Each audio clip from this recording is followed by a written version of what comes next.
எல்லாருக்கும் நமஸ்காரம். ஸ்ரீமன் நாராயணியத்துல 53வது தசகம் இன்னைக்கு பார்க்க போறோம்.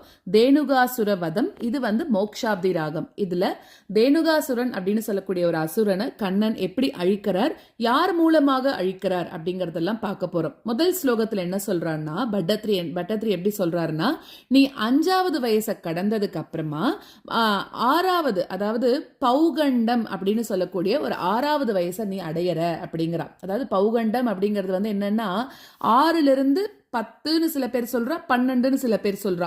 ஸோ அந்த ஏஜுக்குள்ள இருக்கக்கூடிய அந்த டைமை தான் பௌகண்டம் அப்படின்னு சொல்றோம். அந்த வயசுக்கு நீ இப்ப வந்துட்ட. அப்ப நீ என்ன பண்ற, சின்ன வயசா இருந்தபோது கண்ணுக்குட்டி எல்லாம் மேய்ச்சின்னு இருந்த நீ. இப்போ உனக்கு அந்த ஏஜ் வந்ததுக்கு அப்புறம் நீ என்ன பண்றன்னா, கண்ணுக்குட்டி எல்லாம் மேய்க்கிறத விட்டுட்டு பசுக்களை நீ மேய்க்க ஆரம்பிச்சிட்ட, பசுக்களை பாதுகாக்க ஆரம்பிச்சிட்ட அப்படின்னு சொல்ற முதல் ஸ்லோகத்துல. 2வது ஸ்லோகத்துல இதுல கோ, அதாவது கோ அப்படின்னாக்க பூமி அப்படின்னு அர்த்தம். கோத்ரா அப்படின்னாக்க இங்க ஒரு வார்த்தை வருது. பூமிக்கும் சொல்லுவா, பசு கூட்டம் ரெண்டுத்துக்குமே சொல்றான். அப்போ பூமியை காப்பாத்தணும் அப்படிங்கிறதுக்காக அவதரிச்ச நீ என்ன பண்ற, உன்னோட அந்த பௌகண்ட வயசுல அந்த கோரக்ஷணத்தையே, அதாவது பசுக்களை காக்கிறதுலயே நீ குறியா இருந்த அப்படின்னு சொல்றா. அடுத்தது அதாவது இதுல என்ன மெயினா என்ன சொல்ல வரா அப்படின்னாக்க, பூமியை காக்க வந்தவன் பசுக்களையும் காத்தான், பசுக்களையும் மேய்ச்சின்றிருந்தான் அப்படிங்கிற மாதிரி சொல்றா. அதாவது உன்னோட செயலானது, இந்த பசுக்களை நீ காக்கிற இல்லையா, ஆரம்பத்துக்கு பொருத்தமானதாகவே இருக்கின்றார். ஏன்னா பூமியை காக்கணுங்கிறதுக்காக அவதரிச்சவனா இருக்கக்கூடிய நீ அந்த பௌகண்ட பருவத்துல பசுக்கூட்டங்களை மேய்க்கிறது அப்படிங்கிற அந்த ஒரு காரியத்தையே நீ அந்த வயசுல நீ பண்ண ஆரம்பிச்சுட்ட அப்படின்னு சொல்றார். சோ அது பின்னாடி காலத்துல நீ பண்ண போற காரியத்துக்கு இது ரொம்ப பொருத்தமானதாக இருக்கு அப்படின்னு 2வது ஸ்லோகத்துல சொல்ற. 3வது ஸ்லோகத்துல என்ன சொல்ற அப்படின்னா, இப்படி நீ என்ன பண்ற, ஒரு நாள் பலராமனோட சேர்ந்துண்டு காட்டுக்கு உள்ள போய் நீ அந்த காட்டோட இயற்கை அழகு அது எல்லாத்தையும் ரசிச்சுண்டு ரொம்ப ஜாலியா அங்க இருந்தியாம். அப்போ உன்னோட அந்த ஸ்ரீதாமா அப்படின்னு பேரோட இருக்கக்கூடிய உன்னோட ஃப்ரெண்டு அவன் என்ன சொல்றான், உள்ளுக்குள்ள போலாம், தேனுகாசுரன் வாழ்ந்துட்டு இருக்கக்கூடிய அந்த தேனுக வனத்துக்கு நீ போலாம், அவன் போலாம் அப்படின்னு சொல்றான். ஸோ அவனோட பேச்சை கேட்டுண்டு நீ என்ன பண்ற, தேனுகன் வாழ்ந்துட்டு இருக்கக்கூடிய வனத்துக்கு, அந்த இடத்துக்கு நீ போற அப்படின்னு சொல்றா 3வது ஸ்லோகத்துல.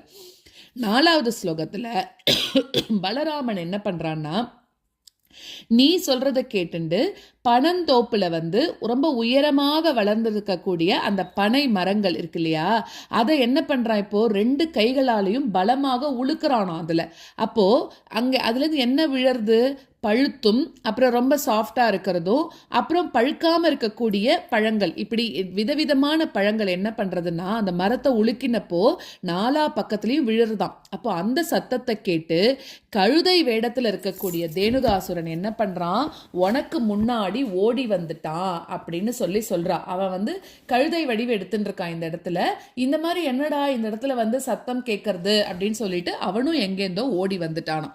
இது 4வது ஸ்லோகம். 5வது ஸ்லோகத்துல அதாவது தேனுவ பசுக்களை கூட்டத்தை காக்கணும் அப்படின்னு நான் எப்படி அதாவது இப்ப பெருமாள் என்ன வந்திருக்கார், பசுக்களை காக்க போறேன் அப்படின்னு சொல்லியிருக்காரு இல்லையா, அப்படி காக்கணும்னு நான் பசுக்களை காக்கணும்னு நினைச்சிட்டு இருக்கேன். அப்படி இருக்கும்போது நான் ஒருத்தனை கொல்லலாமா, இது இப்ப எனக்கு பொருந்தாத செயல் அப்படின்னு நீ நினைச்சிண்டு உன்னோட பலராமனை வச்சுட்டு நீ என்ன பண்ற, தேவர்களுக்கு பகைவனா இருக்கக்கூடிய அந்த தேனுகாசுரனை நீ பலராமனை வச்சு கொல்ல வச்ச அப்படின்னு சொல்றா. அதாவது தேனுகன், அப்படி தேனுனா பசுக்கு பேரும் இருக்கு இல்லையா, தேனுகன் அப்படின்னா அந்த அசுரனோட பேரு. சோ இந்த பேரோட இருக்கக்கூடிய பசுக்களை நான் காப்பாத்தணும்னு வந்திருக்கிற போது அந்த பேரோட இருக்கக்கூடிய இந்த அசுரனை நான் எப்படி கொல்லுவேன், அது இப்ப எனக்கு முடியாது. அதனால நீ என்ன பண்ணிட்ட, பலராமனை வச்சுண்டு அந்த தேனுகாசுரனை நீ வதம் பண்ண அப்படின்னு சொல்றா. இது 5வது ஸ்லோகம்.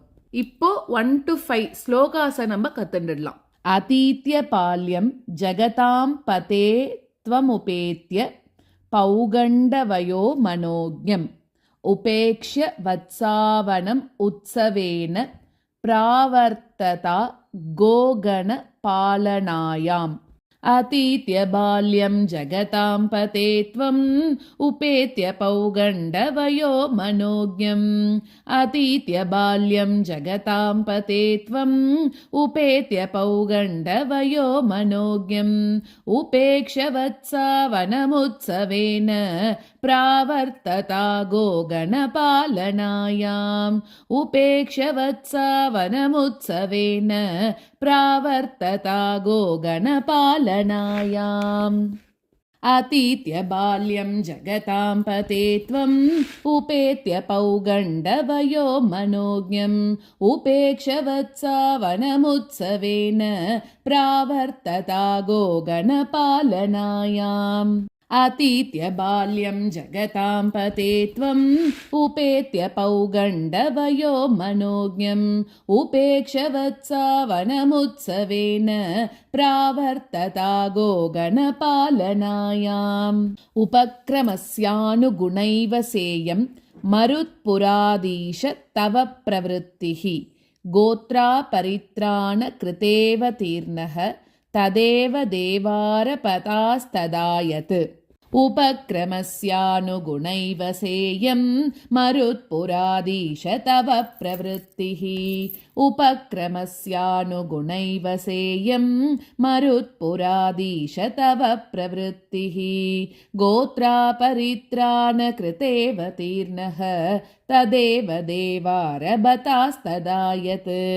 गोत्रापरित्राणकृतेव तीर्णः तदेव देवारभतास्तदायत् उपक्रमस्यानुगुणैव सेयं मरुत्पुराधीश तव प्रवृत्तिः गोत्रापरित्राणकृतेव तीर्णः तदेव देवारभतास्तदायत् उपक्रमस्यानुगुणैव सेयं मरुत्पुराधीश तव प्रवृत्तिः गोत्रापरित्राणकृतेव तीर्णः तदेव देवारभतास्तदायत् कदापि रामेण समं वनान्ते वनश्रियं वीक्ष्य चरन् सुखेन श्रीदामनाम्न स्वसखस्य वाचा मोदादगा धेनुग काननं त्वम् कदापि रामेण समं वनान्ते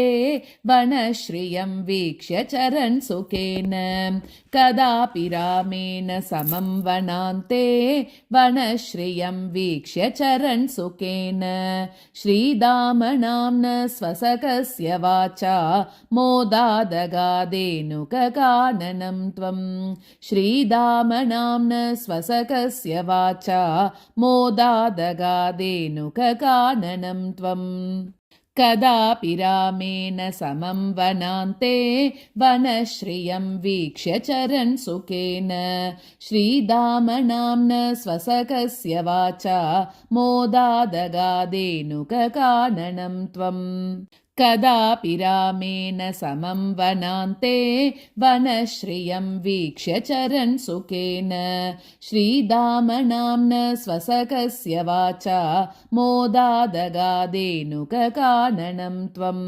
उत्तालताली निवहेत्वदुक्त्या बलेन दूतेत बलेन दोर्भ्यां मृदुः करश्चाभ्य पतत्पुरस्तात् फलोत्करो धेनुक दानवोऽपि उत्तालताली निवहेत्वदुक्त्या बलेन दूतेत बलेन दोर्भ्याम् उत्तालताली निवहेत्वदुक्त्या बलेन दूतेत बलेन दोर्भ्याम् मृदुः करश्चाभ्यपतत् पुरस्तात् फलोत्करो धेनुकदानवोऽपि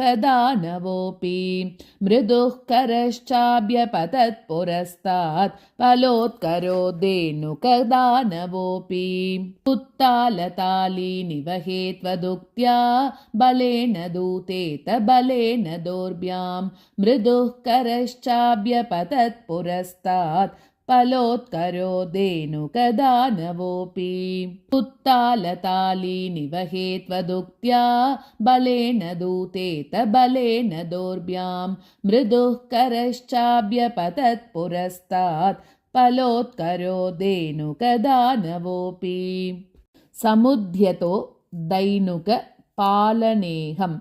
कथं वधं धैनुकमद्य इतीव मत्वा ध्रुवमग्रजेन सुरौघयोद्धारम् अजीगणस्त्वम् समुद्यतो दैनुकपालनेऽहं कथं वधं दैनुकमद्य कुर्वे समुद्यतो दैनुकपालनेऽहं कथं वधं दैनुकमद्य कुर्वे इतीव मत्वा ध्रुवमग्रजेन सुरौघयोद्धारमजीगणस्त्वम् इतीव मत्वा ध्रुवमग्रजेन सुरौघयोद्धारमजीगणस्त्वम् समुद्यतो दैनुकपालनेऽहं कथं वधं दैनुकमद्य कुर्वे इतीव मत्वा ध्रुवमग्रजेन सुरौघयोद्धारमजीगणस्त्वम् समुद्यतो दैनुकपालनेऽहं कथं वधं दैनुकमद्य कुर्वे इतीव मत्वा ध्रुवमग्रजेन सुरौघयोद्धारमजीगणस्त्वम्